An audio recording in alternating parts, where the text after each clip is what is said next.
Pai do Senhor, meus irmãos, meu nome é Ismael do canal Retornando às Escrituras e hoje nós estamos aqui para mais uma série de vídeos sobre os milagres de Jesus. Amém, irmãos? Então hoje nós vamos falar sobre a mulher cananeia, ou também conhecida como a mulher cirofenícia.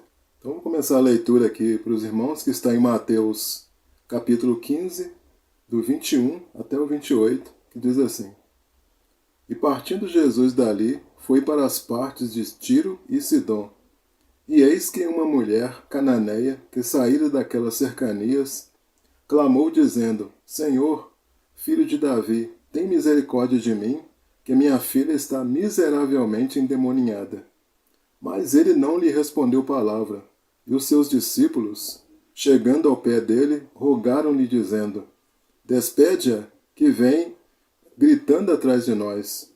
E ele respondendo disse: Eu não fui enviado, senão as ovelhas perdidas da casa de Israel. 25. Então chegou ela e adorou-o, dizendo: Senhor, socorre-me. Ele, porém, respondendo, disse: Não é bom pegar no pão dos filhos e deitá-lo aos cachorrinhos. E ela disse: Sim, Senhor, mas também os cachorrinhos comem das migalhas que caem da mesa dos seus senhores. Então respondeu Jesus e disse-lhe: Ó mulher, grande é a tua fé, seja isso feito para contigo, como tu desejas. E desde aquela hora a sua filha ficou sã. Amém, irmãos? Glória a Deus. Então, irmãos, Jesus, ele precisava, ficar a sós com seus discípulos. Ele precisava ficar a sós com seus discípulos a fim de prepará-los para que em breve o que ia acontecer com ele. O tempo da morte de Cristo estava se aproximando e os discípulos estavam sendo preparados para pregar o Evangelho no mundo todo após a morte de Jesus. Então eles foram para um lugar mais longe e fora de Israel, para a região de Tiro e Sidom, onde habitava o povo chamado de cananeu e para onde os judeus não tinham costume de ir. Assim, eles poderiam ter privacidade que Jesus tanto desejava naquele momento. Então, irmãos, os cananeus, assim como os heteus, os amorreus, os ferezeus, os heveus, os jebuseus e os girgazeus, eles foram os primeiros moradores da terra prometida. E antes de Israel chegar, eles habitavam na região próxima ao Grande Mar, que é chamado Mar Mediterrâneo, até o norte. Então por isso também eles eram chamados de cirofenícios. Foi quando então Jesus ele foi descoberto pela mulher cirofenícia.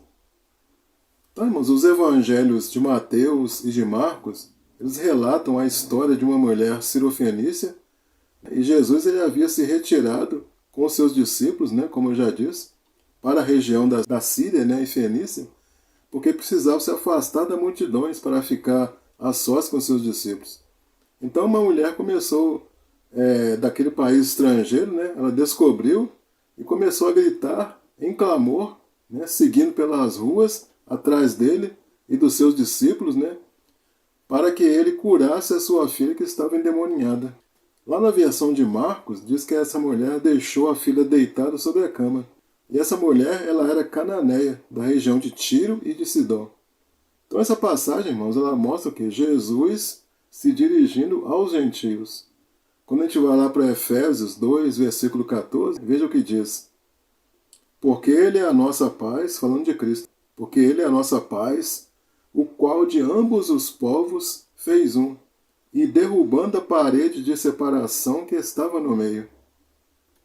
Então, irmãos, Jesus ele veio com esse propósito de derrubar a parede de separação entre judeus e gentios e fazer deles um só povo no corpo dele. Então, quando Jesus ele diz: Eu não fui enviado senão para as ovelhas perdidas da casa de Israel, e não é bom pegar o pão dos filhos de Israel e deitá-lo aos cachorrinhos, os cachorrinhos eles são gentios. Os cachorrinhos eles simbolizam o povo cananeu. Os filhos eles simbolizam o povo de Israel, para os quais Jesus havia sido enviado pelo Pai. Então, irmãos, o termo cão porque não possuía o mesmo significado afetuoso que nós temos hoje. O cão ele era considerado um animal impuro. Chamar alguém de cão era uma forma figurada de desprezo ou de ofensa. Essa passagem aqui, irmãos, ela evidencia que a expressão cão era usada para denotar inferioridade ou desvalorização, né? Especialmente quando se tratava de gentios, ou seja, pessoas que não pertenciam ao povo de Israel. Portanto, irmãos, é importante a gente compreender, né, que embora à primeira vista, né, a fala de Jesus parece, né, ofensiva, ela se insere mas ela se insere num contexto cultural onde tais expressões elas eram comuns e carregavam um significado simbólico. Então a fala de Jesus, irmãos, não foi um insulto gratuito, mas uma metáfora, né, cuidadosamente escolhida para enfatizar o foco inicial da sua missão e, ao mesmo tempo, né, abrir as portas para a inclusão dos gentios. Então, irmãos, os filhos de Israel eles receberam os mandamentos de Deus para obedecerem. O povo cananeu, porém, eles ainda não tinham em sua cultura a questão do povo, a questão do Deus de Israel. Eles tinham uma cultura idólatra. Eles não tinham a cultura dos mandamentos de Deus. Então, mais tarde, Cristo ele vai enviar discípulos para pregar para todo mundo, inclusive para os cananeus. Mas naquele momento, ainda não era o tempo deles. Então, a mulher cirofenícia ela tinha dois obstáculos. O primeiro obstáculo naturalmente, ser mulher. Por quê? Porque uma mulher não poderia abordar um homem naquela época.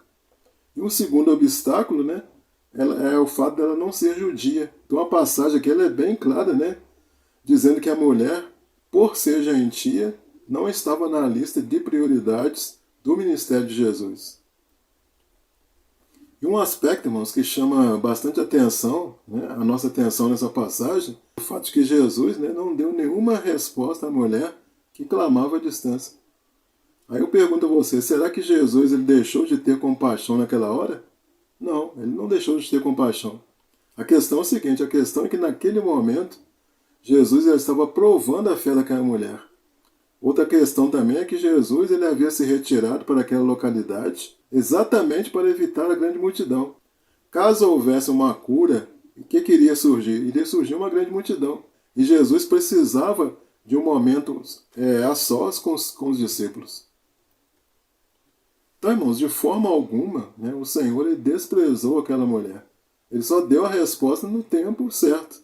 Então havia razões para que Jesus agisse daquela maneira. Lá em Marcos 3, versículo 20, diz assim: E foram para uma casa e afluiu outra vez a multidão, de tal maneira que nem sequer podiam comer pão. Então essa aqui é uma passagem anterior que fala a esse respeito. Então a multidão, ela acompanhava Jesus para tudo enquanto é lado. Lá em Marcos 3, versículo 6, diz assim: E tendo saído os fariseus, tomaram logo conselho com os herodianos, contra ele, procurando ver como o matariam. Então, irmãos, havia também uma perseguição constante por parte dos fariseus e escribas de Israel.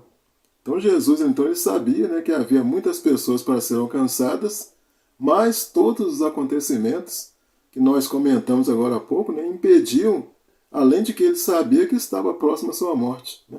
Então, por essa razão, ele enviou os discípulos de dois em dois para pregarem o Evangelho.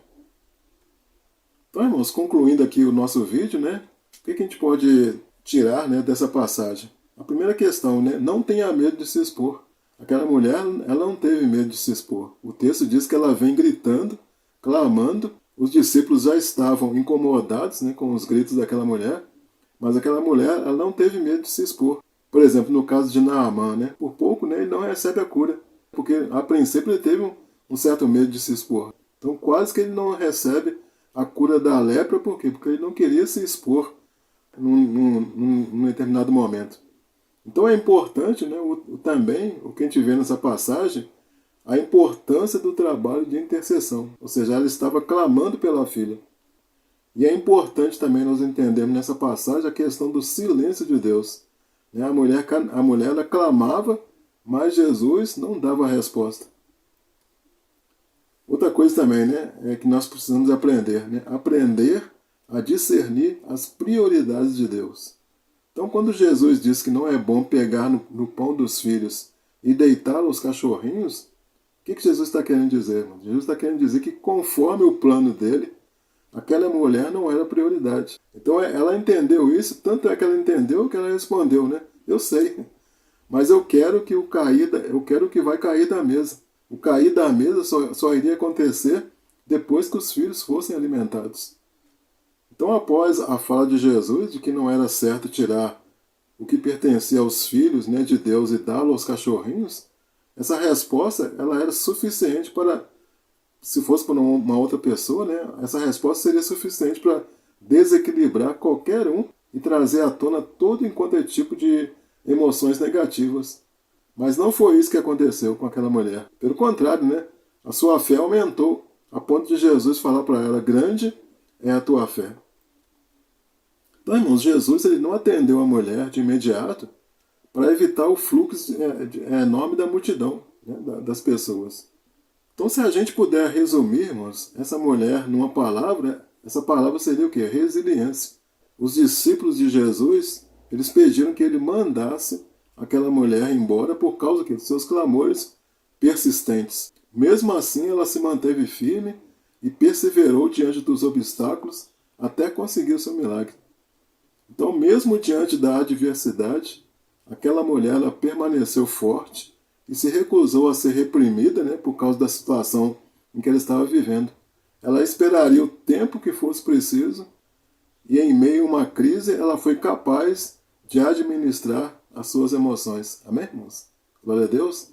Então, aqui a gente encerra o vídeo. Espero que os irmãos tenham compreendido. Caso os irmãos queiram fazer alguma pergunta ou mesmo fazer alguma observação desse vídeo, os irmãos podem usar os comentários.